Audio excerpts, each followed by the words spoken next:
All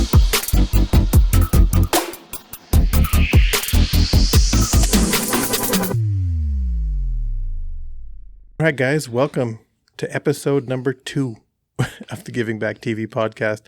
If you guys watched the last one, you heard kind of our vision for the podcast, some of the stories we're going to tell going forward, and we had touched on your very first safari. We did. And that was back in 2019. 2019, yeah, pre-COVID. Yes. Pre-COVID, so your first safari. So we had talked that you kind of wanted to share, from A to Z, how your first safari went. Yes. Soup to nuts, right? That's right. So the whole idea of going to Africa on safari started with my dad. Growing up, reading National Geographic magazines, watching, United Kingdom? No, it wasn't United Kingdom. It was a TV show every Sunday night. It was Wild Kingdom. Wild Kingdom. Yes. That's right. I was thinking that too. We both had that brain fart right there. Yeah. So years and years, he keeps telling us, like, we need to go on a safari, or he'd get something in the mail from Cabela's or somebody talking about different packages. And he's like, we should go on this. Look at that package. Looks like a good deal. So he kept talking about it. And then I think what really happened is his older brother, got injured and can't walk very well or at all anymore. So he's like, I need to do this while I still can. So then we really started in earnest looking at different outfitters, doing web searches, all that stuff. And then, like, how do you pick an outfitter? I mean, these are people you don't know. You're going to wire money halfway around the world. Yes. And what happens when you get there? Are you going to be taken care of? We're flying into a third world countries here. So what's that look like? Well, kind of uneasy doing it on the web. So we went to a couple shows, trade shows within Montana here, and met with some outfitters, talked to them. You had good conversations. They felt good, in conversation. Then you walk away like, but still, I don't know. Because the one guy was talking about, yeah, anytime, you can book anytime because we got open. He's like, well, that sounds like it's not as intimate as what my dad's looking for, right? He wants a smaller hunting party. So then he's like, you're going to go with me, right? Oh, okay, sure. Okay. Twist my arm, Twist Dad. my arm. All right. So another year or two go by. We keep talking about this. We keep going to shows and stuff. And my dad's like, I really want to try to do something like this. And he brought it up again. Finally, I'm like, you know what? Since Aaron left me at Man Mortgage, I've been watching his career and what he's been doing with his show and his hunting journeys. Let me give him a call. So I called you. We chatted for a while. We tossed animals at you that we wanted on a list. Yep. You tossed a contract over. My dad's hemming and hawing. He's online looking at things. And I'm like, Dad, let's get on the phone. Yep. So I go to my parents' house. We climb in my truck because it's just, hard of hearing on the speakerphone on the cell phone. So climb in my truck so he can hear it in stereo. And we give you a call. I remember that night, yeah. And you walked us through the whole process of, this is what it looks like to book the hunt. I'm going to send you to my guy there that I trust. I've been there 4 times. So I know him really well. I'm going to put you in good hands. We walk back in the house. My mom's like, so what do you think? My dad's like, I'm ready to book. That happened that fast, right? So wow. Then at that time, it was my dad, my mom, and myself. Right. And then I get home, I tell my wife, and I'm like, I'm going because I'm going to go with my dad. You want to go? She's like, I don't know. And then we hit Christmas time. This is 2018. So yeah. And my dad's like, you need to go. You guys need to go. So we added my wife. Yep. And then my daughter's like, I want to go too. And through all her 4-H years of saving money from selling animals at fair, she paid for her whole trip. I remember you saying that she paid her own way that first safari. Yeah, she did. And how old was she then? What? 16. 16, yeah. No, 14. She was 14 then. Because she's 17 now. 14 years so 14. old. Wow. Paid for her own trip. I go, we'll pay for it. She's like, no, I really want this. I'm like, okay. Wow, that's incredible. So that's the excitement really started kicking in, right? And so we start talking. I think I talk to you like every other week, text you, hey, how's it going? I'm so excited, going on a safari trip. Then we hit, what do we pack? And then, okay. So you go over there, most places do your laundry every day so you can pack light, everyone. Yes. So it really was a pair of jeans I was wearing, and I had two extra pair in the suitcase.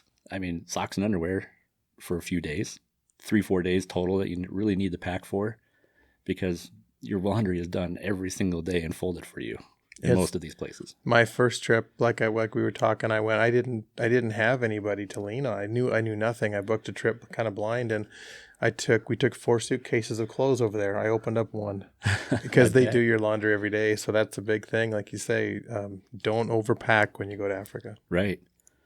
And then my dad wanted to bring a gun.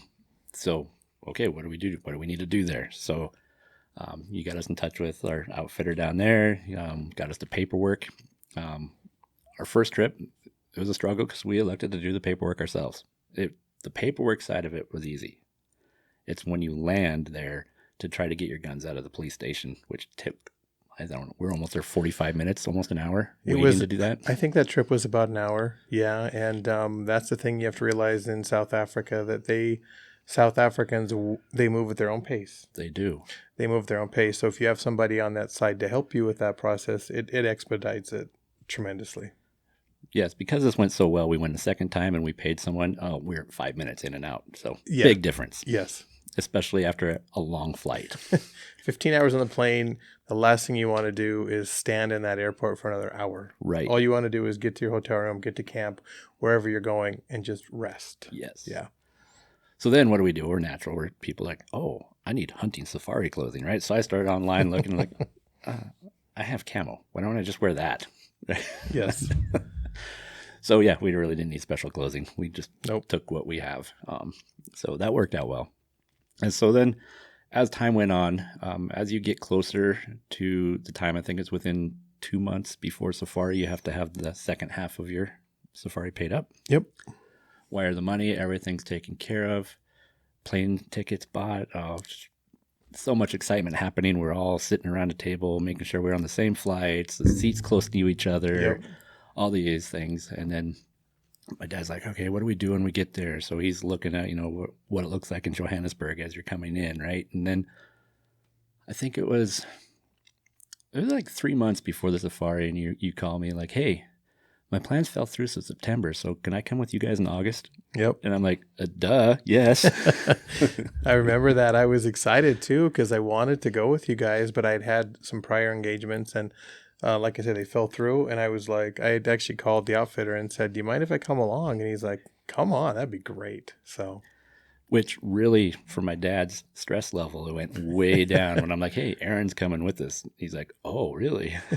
I've had so many people that have said that. They're like, oh, you're going to be on the same flight with us. I'm so much more relaxed. I'm like, well, I'm not flying. But I think it's just the fact that when you go with somebody or even lean on somebody, how to get through customs. Mm-hmm. Where's your luggage? Where's your driver when you get there? And so I'm glad I know your dad told me he was pretty comfortable knowing that I'd gone through that process before. Absolutely. Because I remember we landed in Johannesburg. We're walking through the airport, and you're like, we got to go over here for our bows. Everybody else go to the baggage claim. We're going to go get our bows. And like you said, on their time, because there's our bow cases sitting there. And we're like, can we get them? They're like, no. The guy at the police station, we're like, it's archery. No. And then the people working there would argue amongst themselves whether we could take them or not. Yes. I think we stood there like 15 minutes before they finally said, okay, you can have it. Yeah. Yeah. And that's just part of it. And that's what people need to know, that when you go to Africa or even New Zealand or any other country, sometimes their customs or their mannerisms are very different than us as Americans. And so you just kind of have to adapt, and I always tell people, just be patient. You're already there. If it takes another 20 minutes, that's okay. Absolutely. So yeah, after our flights, we met up quickly in Salt Lake. You hit a connecting flight. We met you, walked you to your plane, and you went to Atlanta, and we had a later flight to Atlanta. Yes, I remember that. And then that long flight from Atlanta all the way to Johannesburg. Not sure we slept much because we're so excited about going.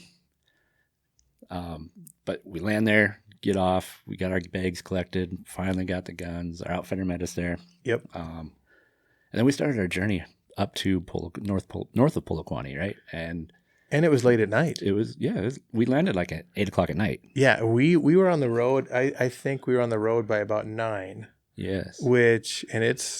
And remember the traffic jam? The traffic jam was there, and the roundabout route we took. There was a terrible traffic jam. So where we hunt at is about three and a half hours Yeah. from the Joburg airport.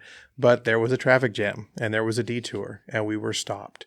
And even the look on your guys' faces, because over there they drive smaller pickups, but they can load way more stuff in the back of those pickups. So we can into our 1-ton Chevys. Absolutely. And to see these barrels so high and tied down, and I think your dad was even taking pictures at one point. But that was a long drive. We didn't roll into camp that evening till about 1 a.m. 1 a.m. It was very late, and I remember your dad saying, "Man, he was tired. Oh, he yeah. was exhausted," and I think we all. I think were. some of us were starting to fall asleep on the road. Yes, and I think our driver did once too. Yeah, That's why I right. recommended we get him a Coke. Yeah, we finally stopped and let him get something to drink Ruin. and some food.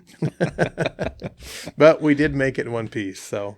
We did, and what was interesting, we got into camp so late at night, and he's getting our bags out and stuff, and all of a sudden the lions roared.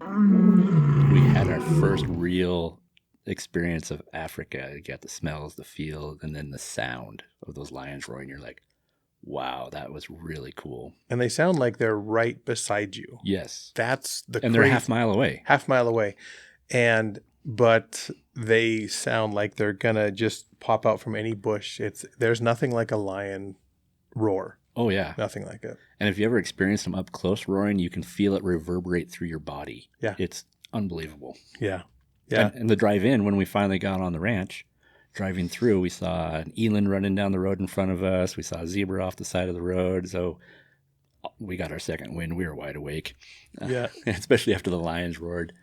Trying to go to sleep that night and calm down. Finally got some sleep. Woke up the next morning, and it was just that's our arrival day. Right? The arrival day, yes. So we got up, we grabbed some coffee and a little light breakfast, just kind of walked around the compound there a little bit. We pulled our bows out and we shot a little bit. Then we sat down and met with our outfitter, Tino, and we went through my list, my dad's list, and kind of set expectations that I have my own safari. My dad has his own safari, different PHs, and it was a great day. Then we went on actually first we went and sighted in rifles. Did the rifles first. Yep. No, we remember doing that. And I think we all shot. Mm-hmm. Even though you were primarily bow hunting, I was bow hunting, and your dad was rifle hunting, but we all shot them just to get, because I think you guys brought 2 rifles, I believe, on that trip. So if I remember right, but yeah, it's good. And that's what if you go to Africa and you're with your outfitter, definitely shoot the guns to make sure, because that's a long flight. You want to make sure that they're still zeroed. And like you said, you sat down with him and talked about your list. That's very important too. Yes. Here's the animals we'd like to hunt. Meet your guide, your PH, as you said, that stands for professional hunter. Meet with them, tell them your expectations. I think that's very important to do that before the safari, so there's no misconceptions going forward or misunderstandings. And one thing we learned on our first one versus our second one. Our first one, we go in there and we're just so hyper-focused on our list, on our animals on our list. We're seeing all sorts of other animals out there that we would like to take as extra or add-ons, but we're so hyper-focused on our list. A good tidbit, anybody going on your first one, or any safari, sit down with your PH at the beginning, talk about your list, and then talk about your add-on list potentials, because when opportunity presents itself, you don't want to be hemming and hawing trying to figure out what you want to do. You want to have that discussion up front. So if you see wildebeest really wasn't on my list, then you're out there and there's a magnificent bull standing staring at you, and you're like, I need to make this decision right now. Yes.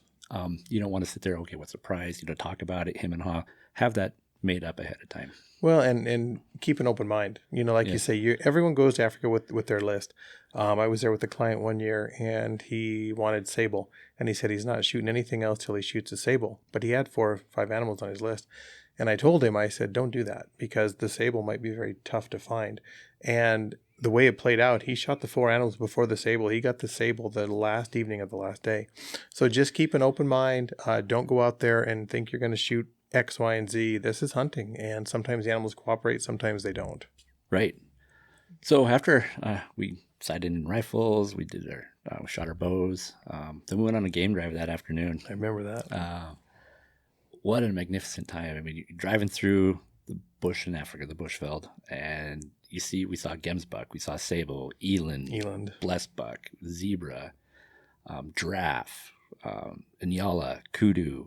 The list keeps going on and on as you drive. A huge herd of Cape buffalo, and funny thing about the Cape buffalo, before we got there, I told Aaron, I go, I really want to get a shot of me standing in line of a bunch of Cape buffalo.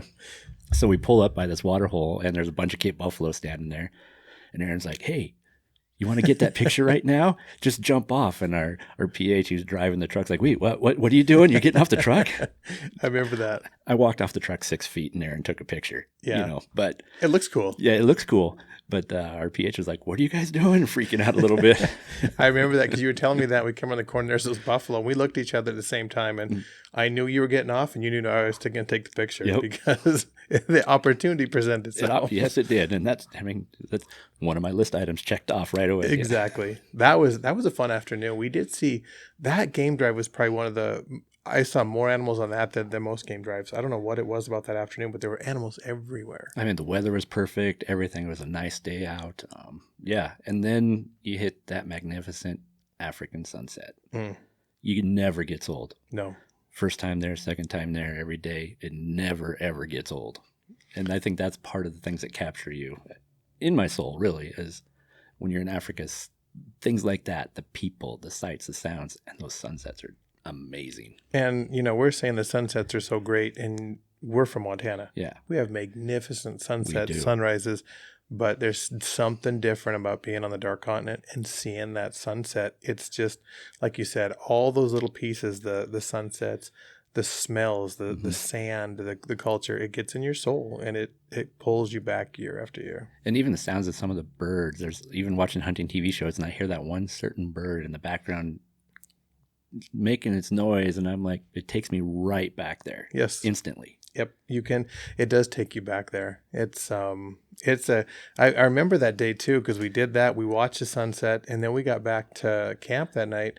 And I think that was the night you guys had your first dinner there, because the previous day was too late. We didn't have dinner that night. So that was your first African dinner. It was that night. And I don't remember what we ate. I thought it was, I don't know. Every night is so good. It is. I had one of my friends tell me on one trip, we were out with him the night before we left. We're having pizza, and he goes, "Well, enjoy it. This will be the last good food you have." And I'm like, "What are you talking about?" He goes, "Well, you're going to Africa.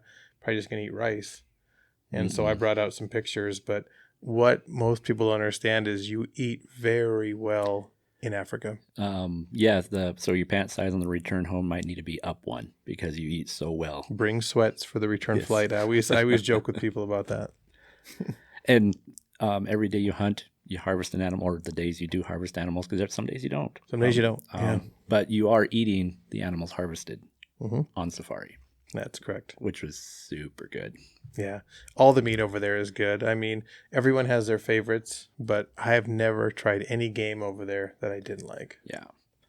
So that first game drive, we're talking about the weather being so nice. The next day, you got sent out to a blind. I went to a blind. My dad jumped in a truck, and they were driving around. But we were overcast and windy. Yep. The animals didn't want to come out. It was just a long day staring at a couple ostriches for me. I mean, and people dozing off, and the wife and daughters dozing off. It was pretty fun.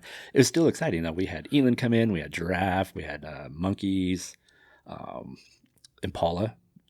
There was one impala, a nice impala ram that I was pulled back on in my blind, and they opened up the window. And then the PH opened up the side window to put the camera out, and a little wind swirled in there and slammed that first window shut, and everything just took off from the blind. I've had that happen. It's disheartening, and that's your first day hunting in Africa, so you're already nervous. Yes. And oh my gosh, it had to be a little bit disheartening. I laughed. What else can you do, man? I saw it going, and I'm like, start reaching forward, but that's with my broadhead, and I didn't want to hit it on the window, and then it just slammed shut real quick, and I was like, oh man. Which blind were you in that day? I don't remember. Grass blind. Grass blind. Okay, so that was on the one you got that water buck. That's right. Yeah, I was staring at the water buck a couple of days later. That's right, because I was chasing water buck that trip, and you were seeing water buck almost every time out, and I saw him twice, and luckily it's another story, but that's a good blind there. There's a lot of activity at that blind. There is, yes. So my dad, they just saw stuff. They ran off every time they got out of the truck. They were skittish. The wind was blowing, just like our animals here too. Yeah. When it's like that, they're a little hypersensitive they're reliant 100% on their sight. So they see movement, and they're gonna, it's danger. So that night again, every night you eat, you sit around a table, talk about the day, and then you go outside to the campfire, right? And Yeah, just the hang out, campfire. and it's just so relaxing. You're hearing the sounds of Africa. Um, we heard hyenas out in the distance, Yep. jackals calling. It was like, this is really cool, right? So second day started off great, right? So I get to another blind. My dad goes to another property. You go to your blind, Mm-hmm. and we sat and watched. Wildebeest came in there. I mean, right outside the window of the blind. If you would open the window, you could reach out and touch them.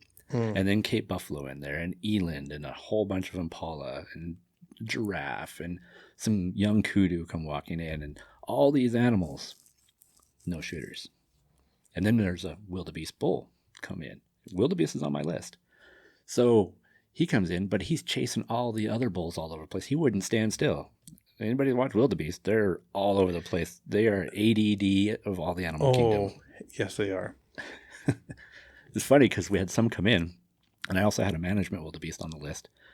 And Tino was like showing me the camera. He's like, "You see that one there drinking at the water hole?" And I look out the window. I'm like, "Yeah." He goes, "Keep an eye on him." And then one walks in front of me, and I look out there, and that whole scene changed. Who knows where those ones went? I have no idea. Well, and especially your first trip, I mean, those guys can pick out those wildebeest. But to be honest with you, when a herd of wildebeest first comes in on your first safari, even the cows and bulls look a lot alike. Oh yeah, They look so much alike. Being there, you've been there a few times now. I've been there plenty of times. You can tell the difference, but it's still very challenging. it is tough. It's tough to tell them apart. So everything was leaving. It's getting close to lunchtime. The water hole's kind of dead, and he's like, "I think we're gonna call it and go in for lunch." And, okay, whatever. Also, my daughter looks out the window and goes, "Hey, there's an impala." And Tina looks out there and like, "We want this one." Okay. So here comes this impala ram walking up. I knock my arrow, open up the window. He's 16 yards on the other side of the water hole. Walks up and stands there. I shoot. Shot's true. He runs 25 yards and expires. It was like, oh my gosh, my nerves shaking. This mind you, this is my first bow kill. That was your first bow kill, too. Bow kill, yes. First kill in Africa and first bow kill. And first bow kill. So yeah, shaking, nervous, heart racing. Oh, what a time that was, right? So after the 45-minute picture shoot, be prepared for that. You get animals, that's part of their marketing stuff, so it takes a bit, and the memories, but it's fun. And if you try to help them, they're like, "No, sit down here, have a soda, have something to drink, here's a chair." It's really odd because I grew up when we're down an animal, that's when the work starts. Yes. When you're there, the work isn't starting for you. Once the animal's down and you're the hunter there on most of these safaris, you're done. Yeah. You sit where they tell you to sit, you smile, and then you leave. Then you leave. They do all the work for you. You get very spoiled over there. So we get back to camp for lunch, and we hear on the way back that my dad got his kudu. Yep. And then we had lunch. We went back out. I went back out to the grass blind or the day before. And like you talking about wildebeest. As soon as we got in there, we got a radio call that there's a line of the people that dropped us off driving back said there's a line of wildebeest walking toward us. Oh. So I think it was like 20 minutes after we sat in the blind, here comes wildebeest walking. And the first one comes in and I'm looking at it. I don't know if it's a bull, a cow, what. I have no idea.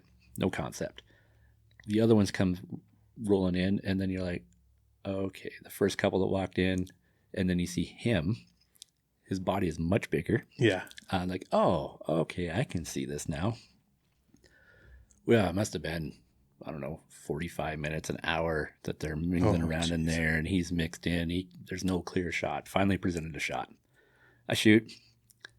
He heard it, so he ducked down, just like a whitetail has a duck down, and the arrow was high. You could hear it hit bone, and it's like, oh man. So I've been there. They called. We got the trackers. We start walking, and they're finding blood, everything. If you ever get a chance, I mean, you don't want to wound an animal and have to track them, but to experience what those trackers do, amazing. They're so good at what they do. It's unbelievable. I look at the dirt and I see a bunch of tracks in the ground. They look down, they're like, oh yeah, he's right here still with the herd. And I'm like, I have no idea how you figured that out. Yeah. They have, but they've been doing it their whole life. They have. And they're used to seeing blood in the sand. They're used to seeing how they step different. And I'm like you. Oh, there's tracks. Yeah. Like, no, that's him, not this one. I was starting to learn a little bit because they were doing a leapfrog technique. One person on the track, another one going out in front, seeing if they could cut that track. Yes. to And see if it's he like, and goes go a off little from the faster. herd. Or Mm-hmm. it's amazing to watch him work. But I'm with you. You never want to wound anything. But I mean, even on good shots, sometimes animals go a long way. And these trackers over there, they are unbelievable at their craft. We tracked for 2.5 hours after this Wow. thing, and then the sun's going down, so they called it a day. And you remember, I was super nervous and Yep. sick to the stomach in camp, and you're like, don't worry about it, they'll figure it out. Yep. They'll find it.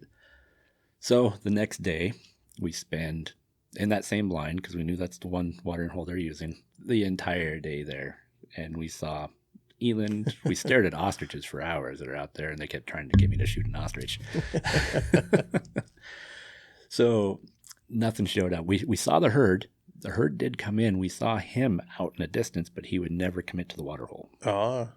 So it was kind of frustrating. I was like, I'm all anxious inside. And then Tina was noticing that too, right? The pH. They're in tune with what the hunter's doing and how They you're can feeling. feel your vibe. Mm-hmm. Oh, yeah. They're good So at that.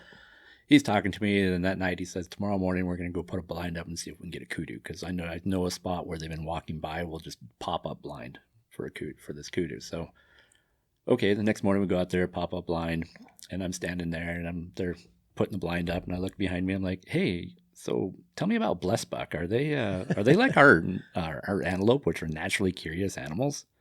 And he goes, yeah, why? I go, there's one walking right at us right now. There's this blessbuck ram walking straight at us. And he's like, you got your bow? And I'm like, yeah.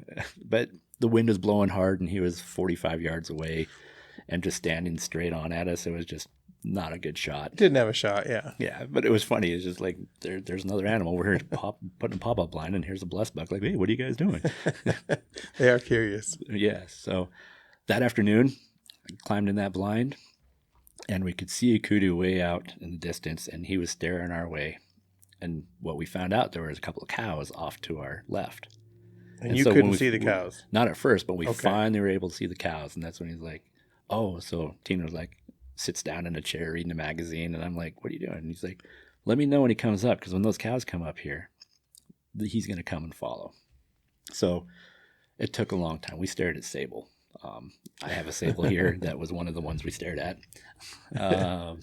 So he's like, thinking about sable. I'm like, again, here I am, hyper focused on my list. Right. Hyper focused on this kudu walking in, and the sinking gut feeling of a wildebeest out there. Yeah. So I didn't say anything. I was just like, I was in a different spot, and then that kudu came in, and my heart was going to beat out of my chest. And I equate it similar to an elk bugling within 30 yards. It was just super exciting. He walked up 15 yards.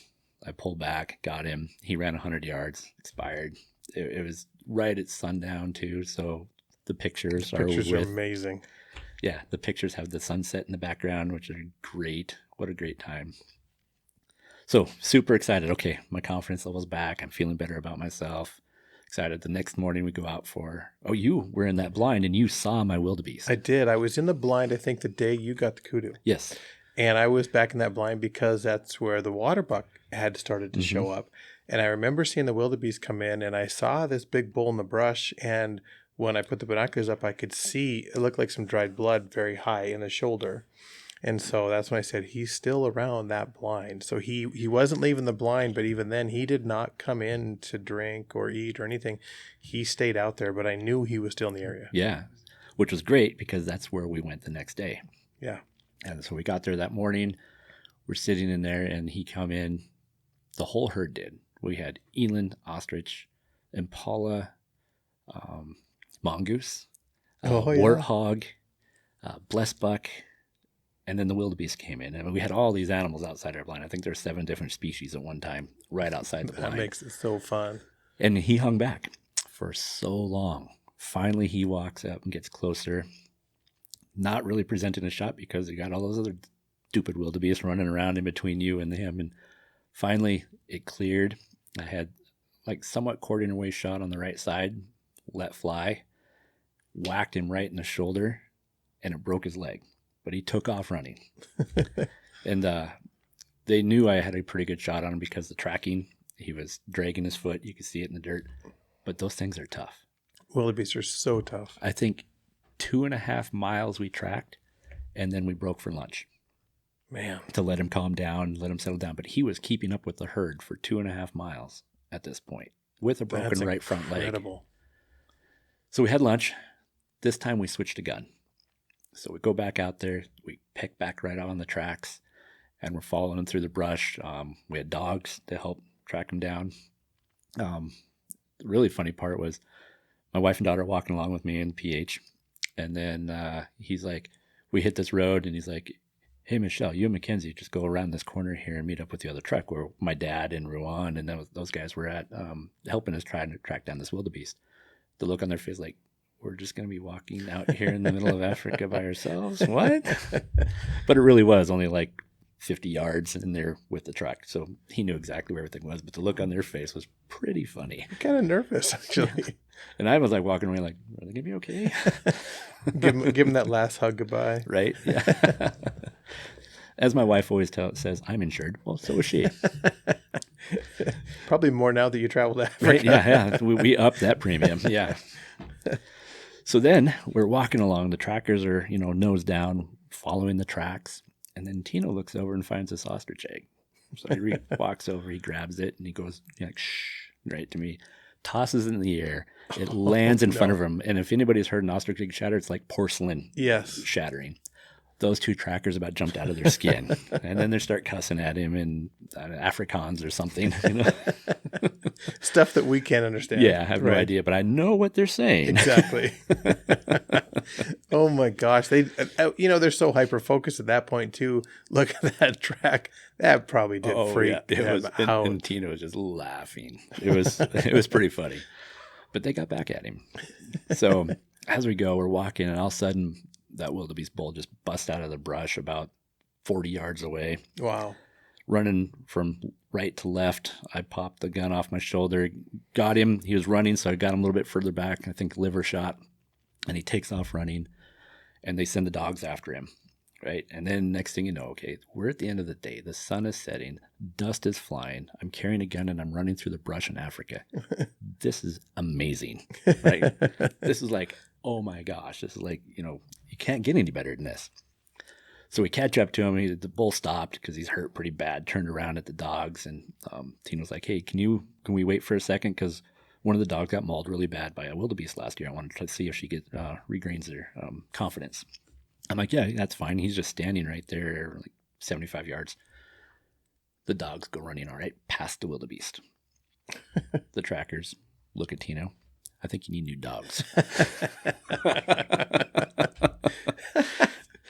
Oh, yeah, God. he gave him the, universal one-finger salute. Exactly. Yes. That had to be so frustrating for him. Rub salt in the wound. Yeah, so that's really cool to see that camaraderie between the PH and the trackers as well, and that they felt, comfortable enough with me too to joke around and have that kind of interaction, which made me feel more comfortable and at home and part of the group. Probably took your stress level down a little bit too, because that was probably, I've been in those situations where you're tracking an animal and it is very stressful and you're second guessing and questioning and wondering. So it's kind of nice they could at least alleviate that stress a little bit. Oh, absolutely. So yeah, we got the wildebeest right at sunset, had some beautiful pictures of the sunset and the wildebeest, and it was a great time. And then what was I next animal? I think the next day I actually went with your dad, so I don't know. Did. And then we came back, and got the next my one cow was wildebeest. you got the cow wildebeest, and then I think the next one was your sable. It was, and I got that one is on the TV show in season 4. Season 4. That's right. Back TV. That's right. My dad's hartebeest hunt is season That's on 4 season 4 as well. Yeah, that was incredible. We're gonna have to try and get your dad on an episode to talk about that hunt, because your dad is a great guy, but he doesn't show a lot of emotion. No, he does not. He's pretty stoic and he's pretty serious. I saw more emotion from your dad on that hunt. He was hugging people and I thought he was gonna shed some tears. He was so happy. It was such a neat moment watch that episode on season 4. It's an amazing episode with your dad. It's incredible. So yeah, so after I got the bull wildebeest, I got my next day female wildebeest coming in the blind, perfect shot. She ran 30 yards, expired.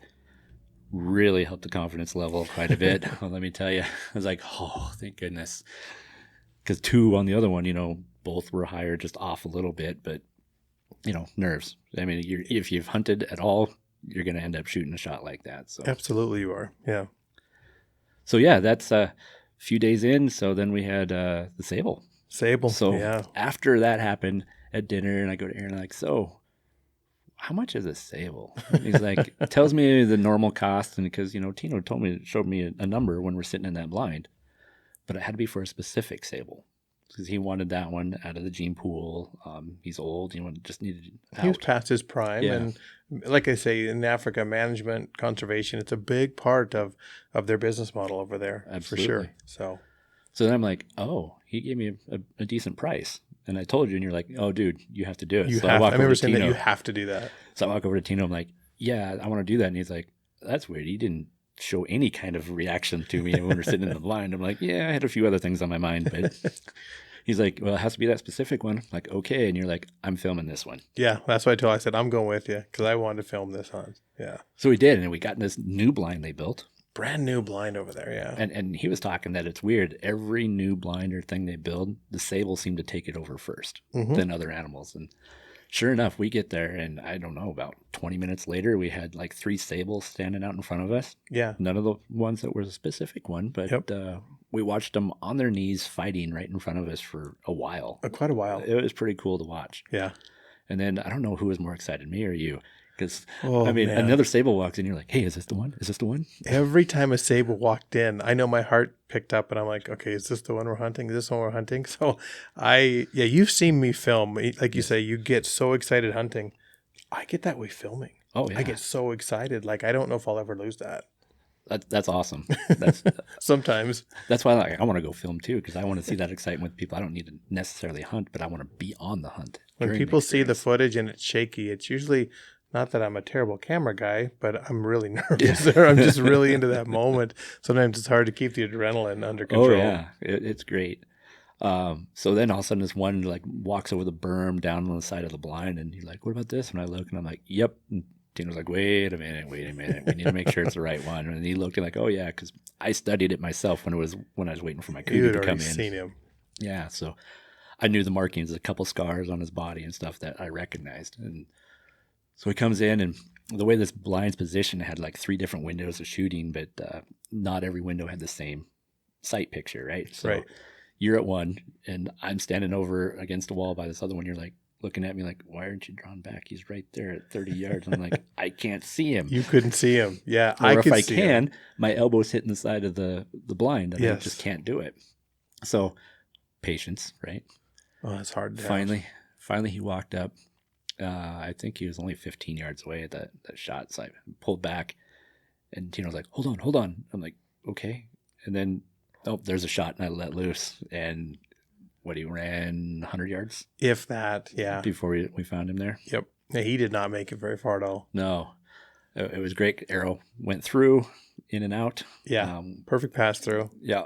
It's when you're shooting archery, when you see the fletchings disappear, you got good penetration. Oh, yeah, absolutely. The full arrow length penetration. Yeah. There was blood from tip to tip on that arrow when we found it. So, yeah, pretty exciting time, then, the camera goes on me and I'm a little shaky because I just like the excitement and adrenaline rush. One great memory from sitting in the blind there.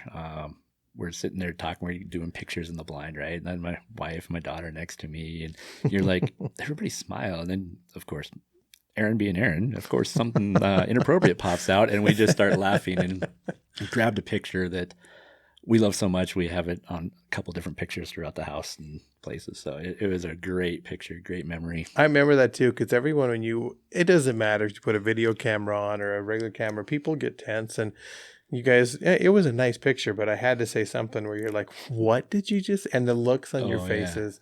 Yeah. It was pretty awesome. And being around your daughter, she is so mature and she is so witty that you can't get anything past her. Oh, no. At all. So I knew she'd get the joke. Oh, too, she did. So, it was great. That was pretty funny. But that was a great moment. Just you taking your first sable with the bow, with the whole family there, and have it recorded. I think that was pretty cool. And I remember Tino screwing with you a little bit. Oh, yeah. Looking at the arrow going, I think it's guts. And I'm like, oh, okay, Yeah. wait a minute, man. This guy's had enough stress. Don't do this to him. He did. I remember that. He's like, yeah, I don't know. I'm like, I can tell the blood color's different, dude. Come on. Yeah. Yeah. But he does. I mean, and that's part of the safari too. Just like you say, here we're talking about it 4 years later. We can still remember him screwing with you standing outside that door of that blind. Yeah. Well, remember a couple nights before where he's cooking the Nguni steaks. Yes. Which is the African cow. African cow. On the fire, open flame, right? And you were standing out there and you and I gave him shit. And he turns around and goes, what is it with you Americans? You guys graduate from the University of Smartass? I remember that when he said that. And we're like, yes, we got PhDs. We have PhDs. I remember saying that. And then, of course, you presented him with his own degree. I did. Year. My next trip was, right. I gave him his official certificate for master's in smartassery from the University of Smartass South African campus. Yeah, and being in Africa, those Africans have plenty of smartassedness themselves. Yes, they do. Which makes it really fun. Most camps I'm in are pretty light and fun, even the intense ones. And like I say, this camp that we go to we have a lot of fun. Yeah, we do. We have a lot of fun. My daughter became friends with their daughter, Gianna. Yep. My daughter first like, I don't know what to say, and we don't have anything in common. I'm like, just say hi. That's how it starts. That's how every conversation starts. Yes. Just say hi and see what she's doing. Oh my gosh, they both like the same music, the boy bands, Harry Potter. And next thing you know, all we hear is this deep laugh of the two girls laughing. They were inseparable the whole trip. The whole trip. Yeah. I mean, and there was times when Mackenzie wouldn't go. I think she didn't go hunting sometimes just to stay back and hang out. Yeah, at camp, which was kind of nice, And like your wife is saying, sometimes we get these questions. Well, what do the wives do? Right. Well, the wives can go out hunting. The wives can stay back at camp. The camp is just beautiful. There's a swimming pool there. Typically, it's their winter time, so the pool you might not want to get in it, but there's a pool. There's a spa. Shopping, game drives. There's so much to do for the whole family. And I even think, I was telling you guys that, but just to see it firsthand, you were probably like, wow, this is pretty amazing. I would joke with my wife saying, hey, someone needs to cook, do the laundry for us while we're there. Come on. That's what I usually tell the women to do it. But just kidding, ladies. Just kidding. Just kidding. Yes. But no, there's stuff to do for the whole family. And I get asked that a lot. And most of the women that go, they're the ones, because everyone says the same thing. And your dad said this to me too. Aaron, this trip has to be good because this is my only trip to Africa. And I remember saying on the phone call, I'm going to make you a liar. Uh-huh. And I think it was day 3 into your safari. Your dad came to me and said, man, I think I need to come back. Right. I mean, but then it's usually the wives who are like, we want to come back. We want to come back. It is pretty amazing. It's an incredible place. After the Sable that day, we took had the lunch, pictures, had lunch. And then we went to a school of like almost a preschool, like 4 years old and younger, I think. That was that day, yeah. That's correct. And the reason we went there, we took the meat. We did. We took a bunch of meat to them. We couldn't take a whole bunch because they had one outlet in the whole place and no refrigerator. We didn't know that before we went there. Mm-hmm. That's right. We had cut up, was it a kudu? Yes. We had cut up a kudu. And so we went to town that day. It was 30 miles away or 30 minutes away, pardon me. And your mom had brought candy. Yep. We got soccer balls and we had all this food. But yeah, we got there. And I mean, the kids, they love us. Oh, yes. They're so happy. But we found out there's no refrigeration. So we had to make a plan so that they wouldn't lose all this meat. So that was a pretty powerful day. It was. We were there for a good couple hours. Oh, yeah. Kids running around, kicking the soccer balls, enthralled with cameras. Especially when you flip the viewfinder toward them and they could see themselves. They think that's amazing. They always love it. They huddle around that camera and they want to see themselves on there. Yeah, that's pretty fun. My daughter's out there pushing them on swings or spinning them on a merry-go-round. A big line of kids to get candy, get the suckers or different things. Because your mom was actually passing out the candy. Yep. And we were joking about that because a lot of times, the kids in America, they're just going to rush people and take what they can. All these kids got into a single file line and they were so polite. And your mom basically had enough, I think, one hard candy a kid. Yep. And I'll never forget that she had given one little kid a butterscotch, I believe it was. He opens it up. He's all happy. He puts it in his mouth. He goes to run. It falls out on the sand. And I'm thinking, oh, this kid's going to have a meltdown because there's no more candy. And he picked it up, put it in his mouth, gave me a thumbs up, and just kept on Still trucking. happy. Still happy. And it was just like, it's moments like that when you see, I remember your dad telling me too, that was, because at first I was talking to your dad about it and he was like, yeah, I'll go, but he wasn't into it. Right. He didn't really, it wasn't a big thing. And I remember after that day, he told me that was one of the funnest parts of the safari for him. Oh yeah, they still talk about that with their friends. That's some of the most memorable piece right there is going to the school and delivering meat. You know, we try and do that on most giving back safaris just to show people, you know, where the meat goes and how even donating some money so they can get a well or they can get desks or books. And unfortunately, the last couple of years, due to COVID, we have not been able to go to any schools. Right, because they won't allow us to go do that. I remember 2 years ago, they wouldn't let us go because of that. But they knew the meat was going there. Yes. But they wouldn't let us go. Yeah, we couldn't go. And so I'm hoping, you know, this year I'm going back in May. And we're hoping to be able to go to a school, but they haven't decided if they're going to let us go or not. So, sure. But it's a big part of it. And yeah, I'm glad that we got to do that for sure. So absolutely. So that kind of winded down our safari. That was the last day of hunting.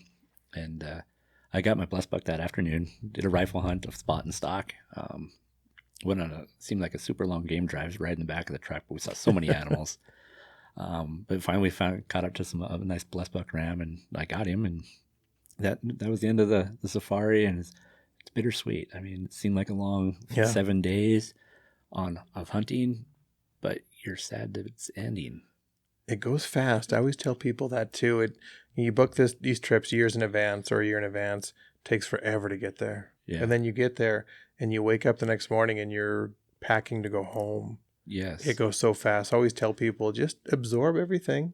The good, the bad. You experienced all of it. All of it. You know, from the hunting standpoint. But I always tell people that first safari, soak it in, the highs and the lows, because you're going to be on that big plane heading back over the pond going, it's over. Right. It's over. Yeah. It is surreal. But over the course of even today, we still talk about it, though. We do. It's a memorable trip. It is. So, yeah, if anybody's looking to go on their safari, give us a call. I mean, we have plenty of experience with it. We can help you guys. I'll tell you one thing. We did that long 3.5-hour drive without a traffic jam back to Johannesburg. Yes. We got there. PH shook her hand, said goodbyes. He leaves. We stayed at a hotel in Johannesburg before we caught the flight the next day. And my dad's like, I feel like we just left really good friends, part of the family almost. You feel a sense of loss. You do. You feel like you're not going to see these people again. Like you know, at holidays when you get with your loved ones and then they leave, you're not going to see them for a year or 6 months. It's that same feeling in this camp where I always tell people, you arrive as clients, you leave as family. Absolutely. All the time.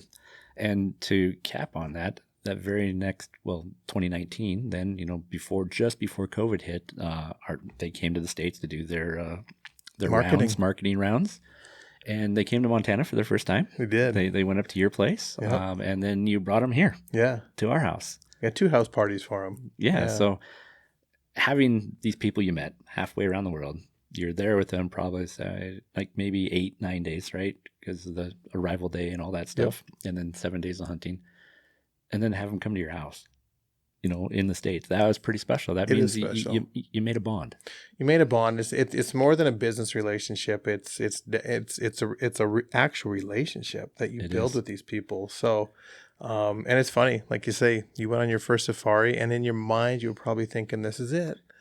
And you already been back once. You're planning another one. It never ends. When we left, my dad's like, "No, this is my own." You're telling him. He's like, "No, this is probably it." Yeah. So that was August, and end of September, we're blowing sprinkler lines out at my dad's house. And he's like, so I've been thinking, I've got like 6 animals on my list for my next trip. I remember that you text me, you're like, oh, my dad's in. Yeah. But it is fun. I mean, your first safari, like we say, soak it in, but just know it's probably not going to be the last one. Right. And when people talk about which outfitters you want to use, that's where service like you have your consulting business, Tru Flight Adventures, can help with that because you've been there, you've met these people, you know the outfitters you're going to send your clients to. Yeah, and I think it's important. It is really important. and picking the right ones. I don't know. Sitting in Johannesburg at the first one, everybody waiting to get on that long flight back to Atlanta, and listening to everybody else's talk, their stories. Yeah. Everybody else is excited. They're talking about their same story, how the connections they had with their PHs and how fun it was. There's all sorts of them there that you'll get the same experience through. But Absolutely. And unfortunately, there's some that, you're not going to get that experience. absolutely. Thus, the reason, and we won't get into it on this episode, but the reason I started Tru Flight Adventures was because I had a bad experience in Africa and was we wanna promised hear the about that world. one. Yep. That'll be on one of the next coming podcasts real quick. So Yeah, absolutely. anyway, well, thanks for sharing your first safari. I think You bet. it's going to be really powerful for a lot of people they don't know what's going on. So if you guys are going on safari or want to go, give us a call, contact us. We have a wealth of knowledge.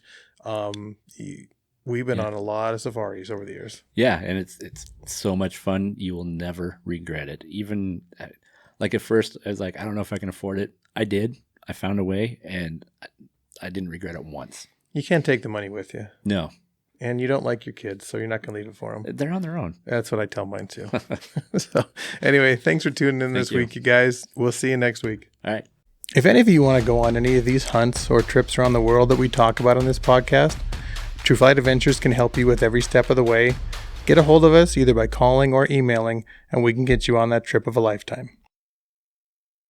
Thank you for joining us. If you'd like to hear more of our stories and commentary, or something to sleep to, be sure to follow us on Spotify, Google Podcast, or Apple Podcast. If you enjoy watching us ramble on, then subscribe on YouTube or Carbon TV. Until next time on Giving Back TV Podcast.